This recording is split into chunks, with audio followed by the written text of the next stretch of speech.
حضور کے وصال کے وقت یہ انتہائی اہم موقع تھا جس کو سنبھالا حضرت ابوبکر صدیق رضی اللہ تعالیٰ عنہ نے۔ اس وقت حالت یہ تھی جب حضور کا وصال ہوا تو حضرت عمر رضی اللہ تعالیٰ عنہ تلوار لہرا رہے تھے اور کہہ رہے تھے اگر کسی نے کہا کہ حضور کا وصال ہو گیا تو میں اس کی گردن کاٹ دوں گا۔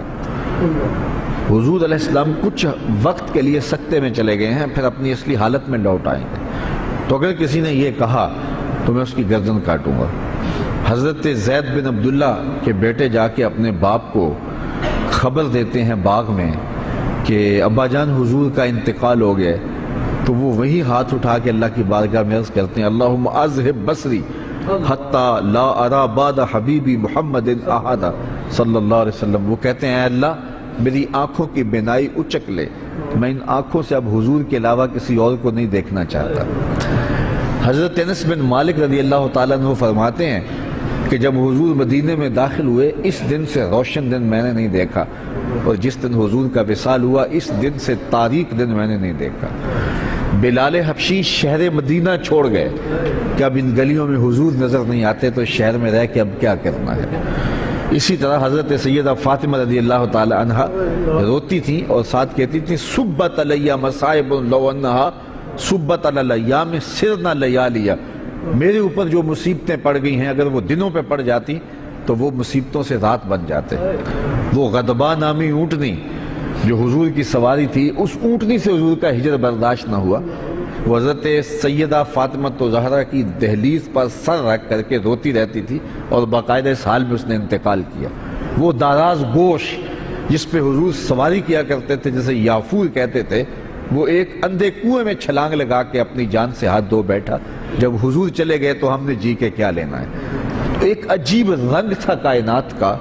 اب اس حالت کے اندر کہ صحابہ کے اوپر ایک سنکت آ رہی ہے، حضرت عمر تلوار لیے کھڑے ہیں، اور ان حالات میں جو منافق تھے انہوں نے کھیل کھیلا، اور وہ کھیل کیا تھا، بڑا باریک چال تھی ان کی۔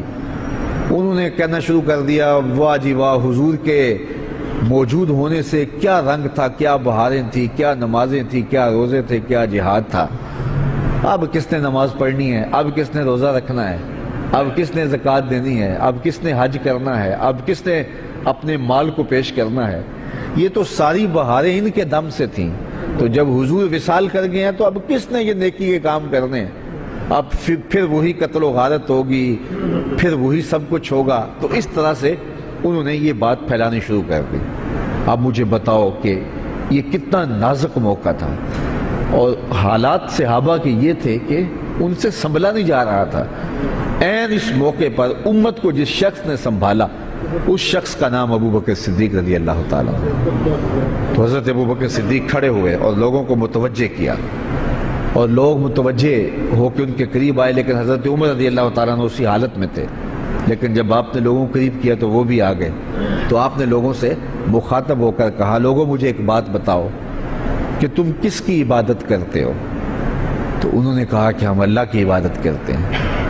تو کہا کہ وہ تو حی ہے، وہ تو لا یموت ہے، وہ تو زندہ ہے، اس کو موت نہیں ہے۔ اور حضور اللہ کا فرمان اور حکم لے کر آئے تھے، اور جو ذمہ داریاں تھیں وہ نبھا کے حضور چلے گئے۔ اور پھر آپ نے وہ آیت پڑھی وما محمد اللہ رسول۔ صحابہ فرماتے ہیں ہمیں پتہ چلا کہ یہ آیت اس موقع کے لیے نازل ہوئی تھی، ہمیں پہلے کبھی اس کی طرف توجہ ہی نہیں ہوئی تھی۔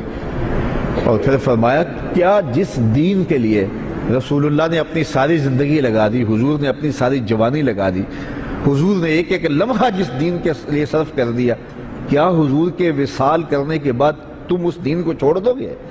تو صحابہ نے کہا کیوں چھوڑیں گے، ہم تو کھڑے ہوں گے اس دین کے لیے۔ تو کہا پھر حضور چلے گئے اور تمہارے کندھوں پہ یہ ذمہ داری ڈال گئے ہیں، اب اٹھو اور اس دین کا جھنڈا لے کے پوری دنیا کے اوپر نکلو۔ اور اس جملے نے امت کو کھڑا کر دیا۔ تو اس وقت منافقین جو چال چل رہے تھے اور اسلام کے خلاف جو باریک چال چل رہے تھے، اگر حضرت صدیق اکبر رضی اللہ تعالیٰ عنہ بھی اس وقت اسی حالت میں چلے جاتے جس حالت کے اندر باقی لوگ صدمے سے نڈھال تھے، تو مجھے بتاؤ کہ کون سنبھالا دیتا اور کون جو ہے وہ اس وقت امت کو سنبھالتا۔ تو حضرت ابوبکر صدیق رضی اللہ تعالیٰ عنہ نے اس موقع پر امت کو سنبھالا۔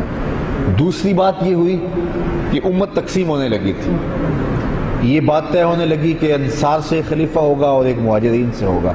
اس موقع پہ حضرت ابوبکر صدیق نے جا کے کردار ادا کیا اور امت کو اس نازک موقع پہ تقسیم ہونے سے بچا لیا۔ آج لوگ کہتے ہیں کہ ادھر حضور علیہ السلام کا جست انور پڑا ہوا تھا اور انہیں خلافت کے معاملے پڑے ہوئے تھے، اور میاں یہی تو کام تھا ذمہ داری کا جو کرنے کا تھا، جو حضرت سیدنا صدیق اکبر نے کیا۔ اس وقت اگر نہ اٹھتے تو امت دو حصوں میں تقسیم ہو چکی ہوتی۔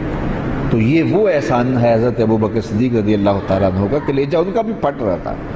حضور علیہ السلام کی وفات کا جو صدمہ تھا وہ انہیں بھی تڑپا رہا تھا، بلکہ ایک زمانہ ایسا آیا کہ حضور نے صحابہ سے خطاب کرتے ہوئے فرمایا کہ اللہ نے ایک بندے کو اختیار دیا ہے کہ وہ اس دنیا کو اختیار کر لے یا آخرت کو اختیار کر لے، تو اس نے اس دنیا کی بجائے آخرت کو اختیار کر لیا۔ تو حضرت صدیق اکبر رو پڑے۔ تو باقی صحابہ نے حضرت ابوبکر سے پوچھا کہ ابوبکر یہ بات رونے والی تو نہیں ہے؟ تو کہا تم نہیں سمجھ رہے، اس بندے سے مراد خود حضور کی ذات ہے۔ تو اس کا مطلب یہ ہے کہ حضور اب ہم سے جدا ہو رہے ہیں، اور انہیں برداشت نہیں ہو رہا تھا۔ لیکن اس وقت جب یہ نازک موقع آیا تو حضرت ابوبکر صدیق نے کھڑے ہو کے امت کو سنبھالا دیا